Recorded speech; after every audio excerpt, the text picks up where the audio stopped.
Hello my friends of Cosmic Agency, my name is Gosia and today we are entering a new episode of Interstellar Life and we are talking about the Suzie class fighter ships.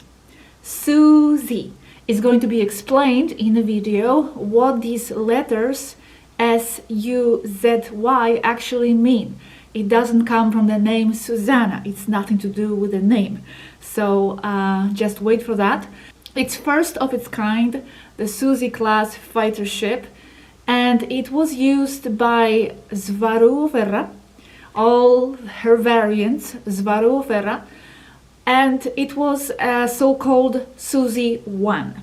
Suzie 1. Now Yazhi is going to be describing in this video her Suzie, which is also Suzie 1. She's going to be describing what's inside. This information was given a few years back and it's still valid in a way that the Suzies that are now in operation, I'll explain which ones are those, are very similar to this model, Suzie 1. They are just a bit larger. Yazhi basically had the same one, Suzie 1, as Swaruu. It was the same ship jumping around. She doesn't have it anymore because those Suzies have been programmed, and they have been programmed by Swaruu 2, Swaruu, her variant 2, because there are 2 to 9 variants of Swaruu. Long story, you can watch this in the video about who is Swaruu. Somewhere there in the list of videos, and that Suzie was programmed to look for another Swaruu when she's in need. So a few years ago, which was actually explained in one of the anecdotes that I did a few months ago, that Suzie left, Yazhi let her go, so she no longer has it. Athena and Mari, they have Suzie 2. It's called Suzie 2. Athena also has Suzie 6, and she uses them both.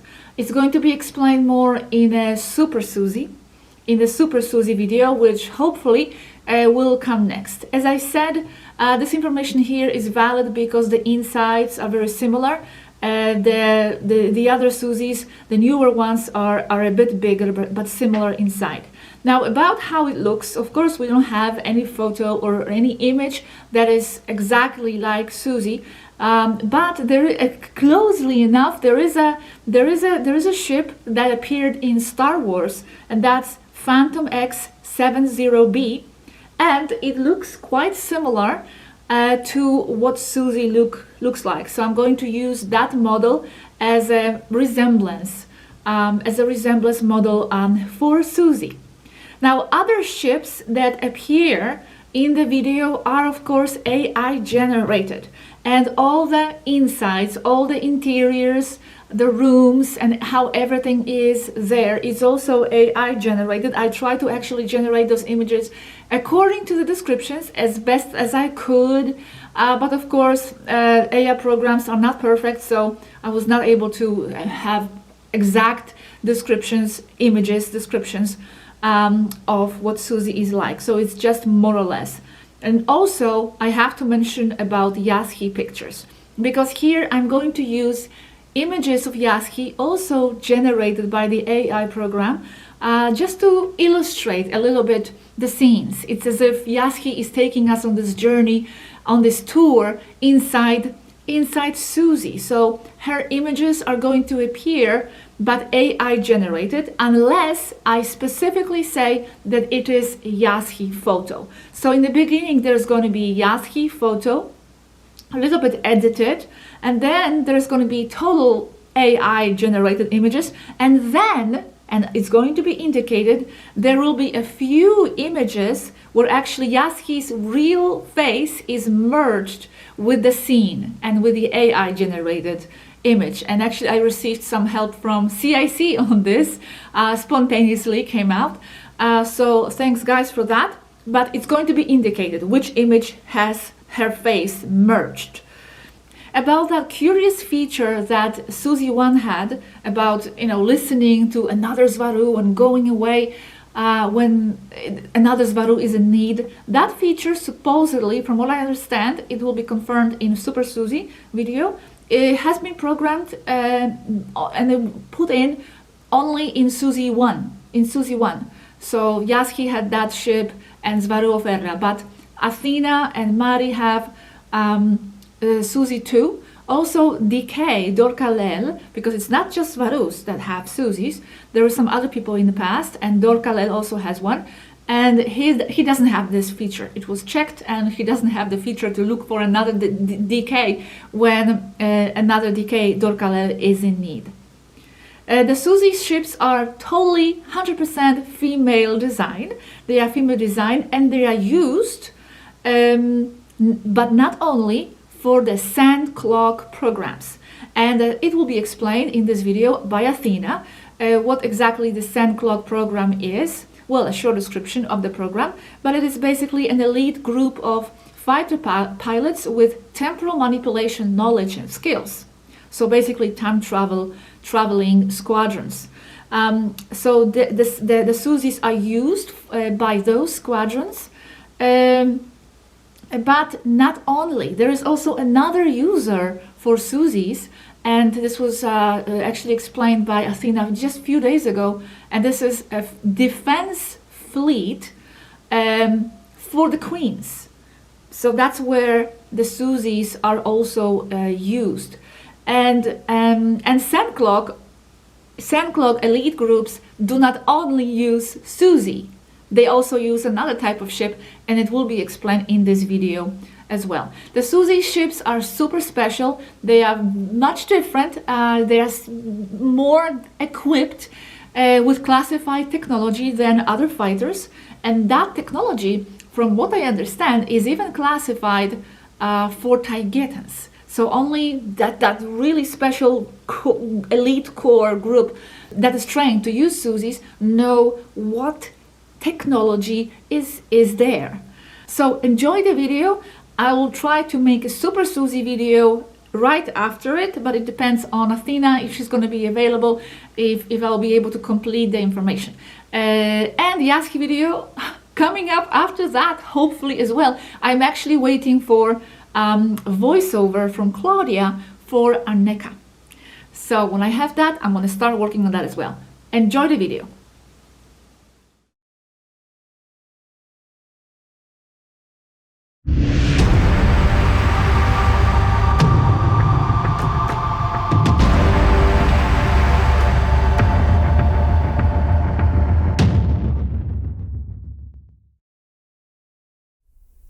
Originally in Spanish. Suzy is a Suzy-class fighter-class spacecraft. It is the first of a series of 3 such ships built. Suzy, this one, has the registration TPT-155. TPT stands for Taygetan, Pleiades, Temer, translated of course, as a place of registration. TPE stands for Taygetan, Pleiades, Erra, and number. The size of Suzy is like a medium-sized apartment, oddly shaped as it is long and not very wide. The ship is 93 meters long in total, but inside the living space is much smaller. It is 2 entire floors, one on top of the other. The bottom floor is just engineering and maintenance. Then there is the main floor. Upstairs only access to systems that are overhead, like one of the artificial gravity generator poles. But the latter is not a whole floor. You can only crawl in there to repair something. Also, there are the air ducts and all that. The hull is electric blue. On the sides of the ship, the flight emblem, already well known, that did not come from Taygetan, but was adopted since the ship arrived here on Earth. The creator of this emblem is human. This ship is in the shape of what we call sci-fi.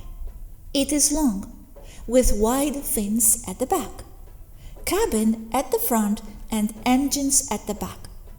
Very similar to this image, but without those things they put on the wingtips. That is, same basic shape, but with oval wingtips. In this image, the plasma engines are very similar in shape. About the discoidal-shaped ships, Taygetan does not use large disks as the shape of major ships. Discoidal ships exist, but they are support ships. But they rarely or never enter the Earth's atmosphere because they can be vulnerable to attack. Only well-equipped fighter ships like this one or those of the Hashmalim, also inside Teleka, enter. Back to Suzie. As I was saying, the ship is very big outside, but inside it is not so big because the living space is much smaller.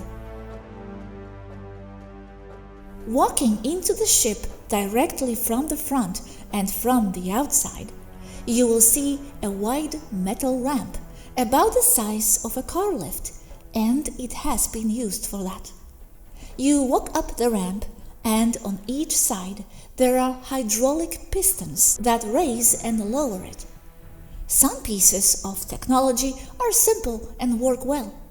You don't need to implement more complex things that tend to fail. So, you go all the way up the ramp and you are in the cargo area, which is the entrance.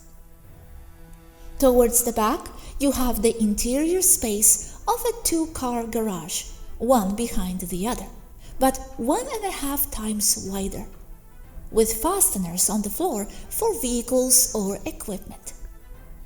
On the sides, you have containers as storage cans with their lids. They are rectangular for loading anything and have orange elastic nets bordering the entire wall, similar to what you would see in a cargo plane. Everything to hold equipment and cargo in general. Either verbally or by pressing a button with an up and down arrow present there, or by thought instruction, you walk up the ramp with a metallic sound followed by sounds of locks and seals being compressed. Once here, if you walk forward in the ship, you pass through a narrow corridor about 5 meters long with transparent walls on each side covering hundreds of light indicators. And it is the access point to the computer or central brain of the ship. Then you come to a door that slides sideways. It is operated by compressed air with its characteristic sound where you enter the bridge or cockpit. Inside, it is shaped like a half moon. That is, half moon to the rear with the access door to the front with metallic gray walls. It has 7 black seats with black headrests with the ship's emblem embossed on them.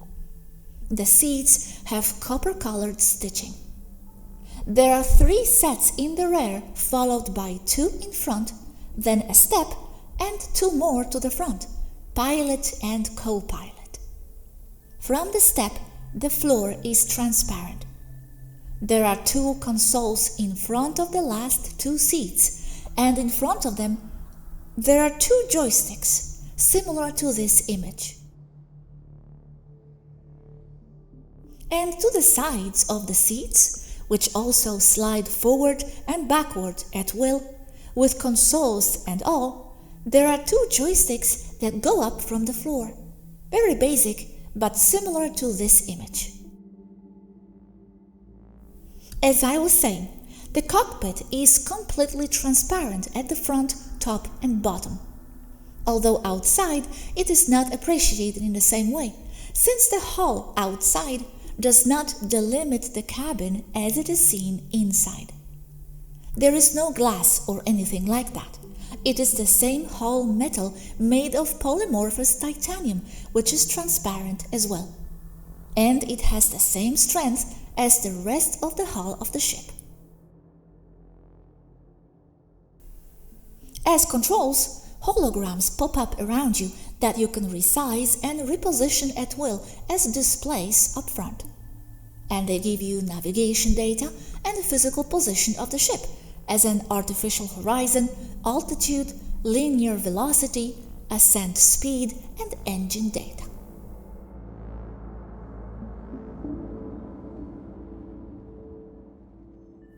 Leaving the bridge behind, we walk through the pneumatic door, down the hallway, arriving again at the cargo area with another door that I did not mention as it is usually always open.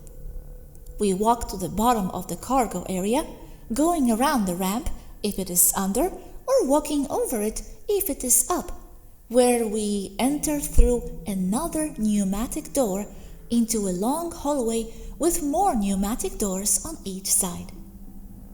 The second door to my right, walking to the back, is my bedroom. We open the door that slides to the left and enter. To my right, there is a long closet with some of my clothes, with aluminium-colored doors. They are manual, sliding sideways by hand. In front of that closet or clothes closet is the door, entrance to the bathroom. We go in there. To the left, there is a door and a shower over a bathtub that can be filled with water. To the right, there is a long vanity with a mirror and drawers underneath. At the back, there is what would be the equivalent of a toilet. Above the dressing table with the mirror, there is a machine that mixes makeup colors and shades. You can create or reproduce the shades you want, and of course, there is a special dryer that automatically does some hairstyles for you. I personally never use it. Leaving the bathroom to the left, there is the bedroom itself. On the left-hand side, with my back to the front door, there is a special table with 7 computer screens and a black chair with copper-colored stitching with the ship's emblem on the headboard again. Behind me, there is a long armchair, also black. On the wall, separating the bathroom from the bedroom, there are more doors with access to storage and clothing. Opposite this wall, that is, to my left, there is the bed built into the window with controls around the bed to monitor everything that happens in the ship. Above the bed in the very frame of the window, which is of long hexagonal shape. The window has a black metal-colored blind that closes and opens automatically. There are no curtains. Behind me and where the armchair is, there are more places for containers. Not much room to decorate.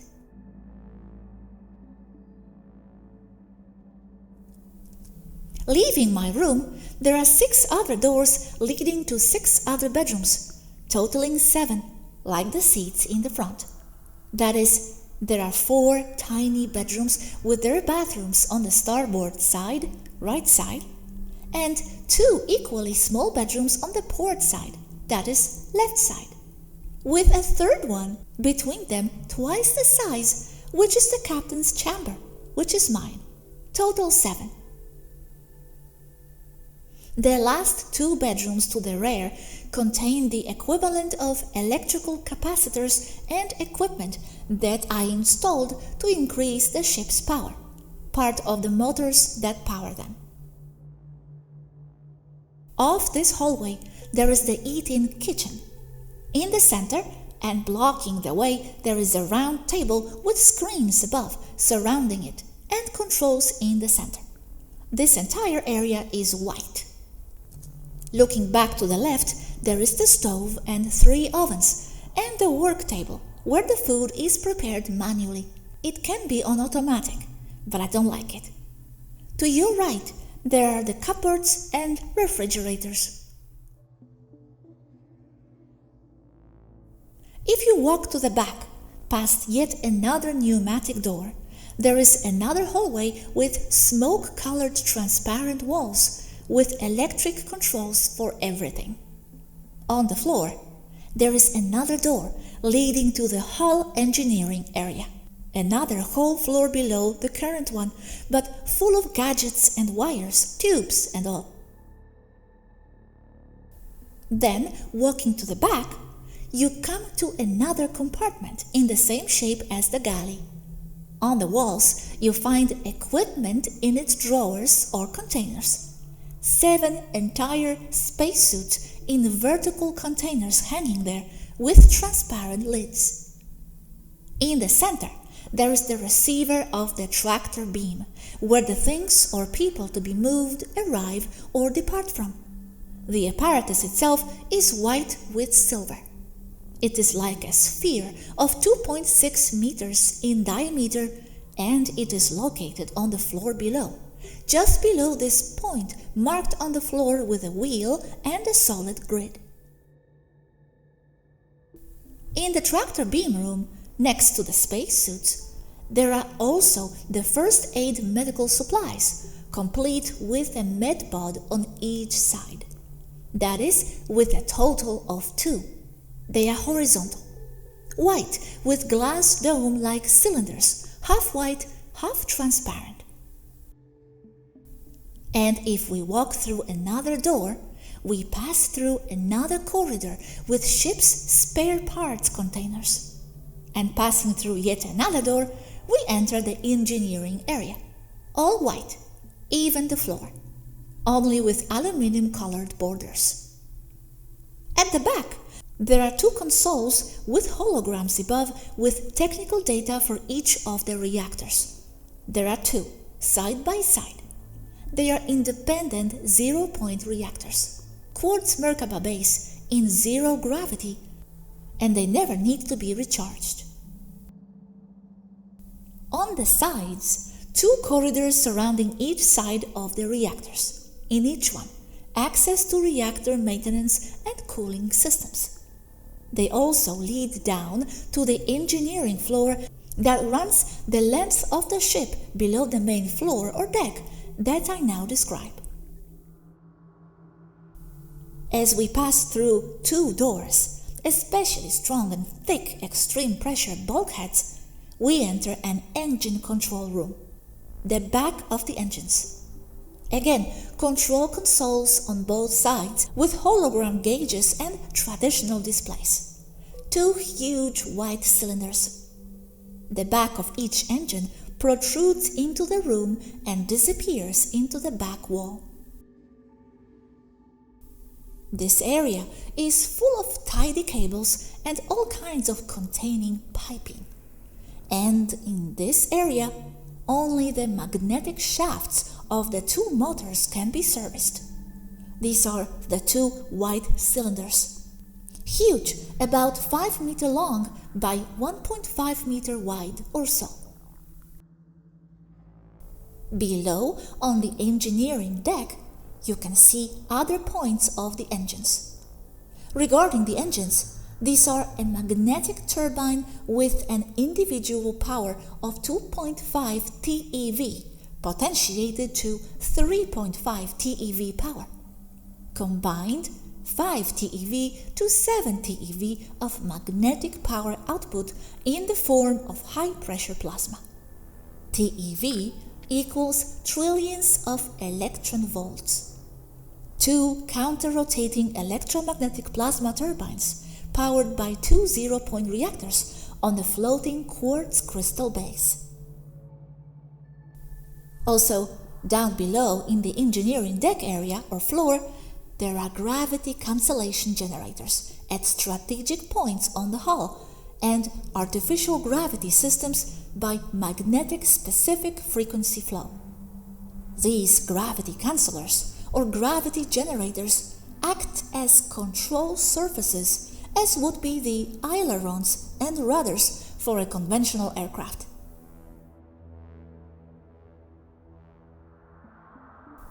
I have described the inside of the ship as well as I can. The only details missing are that the lighting comes from lamps on the floor, on the edges of the walls, and on the edges of the ceiling. The lamps are in the shape of ivy, where all the leaves are the ones that illuminate the interior, and the tone of the lighting or interior color varies as you want.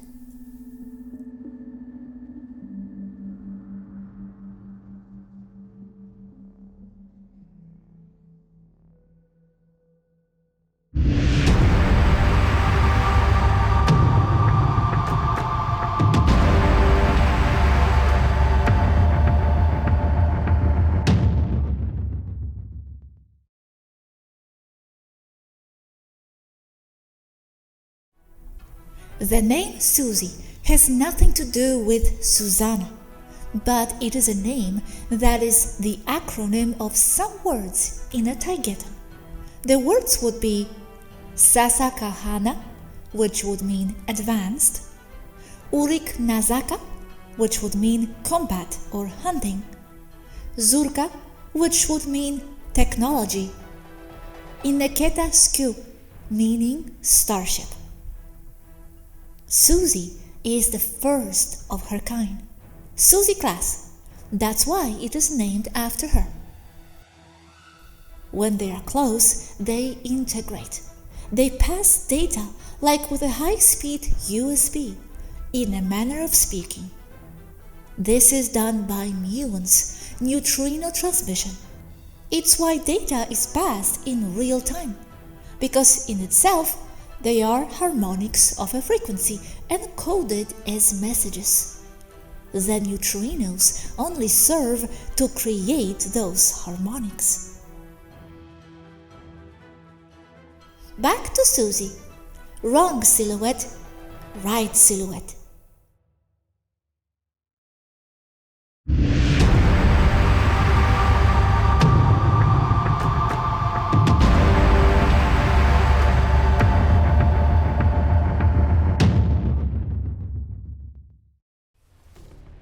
Another conversation. The Suzy, I think, is 100 by 100 women's design, isn't it? Yes, the Suzy is 100% female design. The main differences are that this Suzy doesn't have those things with cannons on the tips of the wings. They are normal wings, and that's it. The cannons, 4, are at the front. Only the interior will be modified for the living beings. If you have a human form, you need things that go with that form, like chairs, tables, doorknobs. Not everything is automated. A lot of times, simple is more practical. Many advanced ships will have state-of-the-art systems where it matters, and simple, reliable systems elsewhere. This is to improve their reliability. For example, Suzy 2 class ship is state-of-the-art for Taygetan. It has turbine systems that are revolutionary. However, the main access ramp goes up and down with hydraulic pistons that you would see as run-of-the-mill. But once that door or branch closes, the polymorphic hull seals in one piece.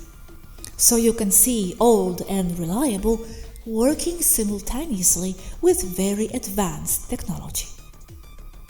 Everything could be done with the polymorphous metal. The problem is that for safety, if something goes wrong with these systems, they would be impossible for a deep space crew to fix. So we still have to use things that can be fixed by hand, with a toolbox. Super advanced is not always better or safer.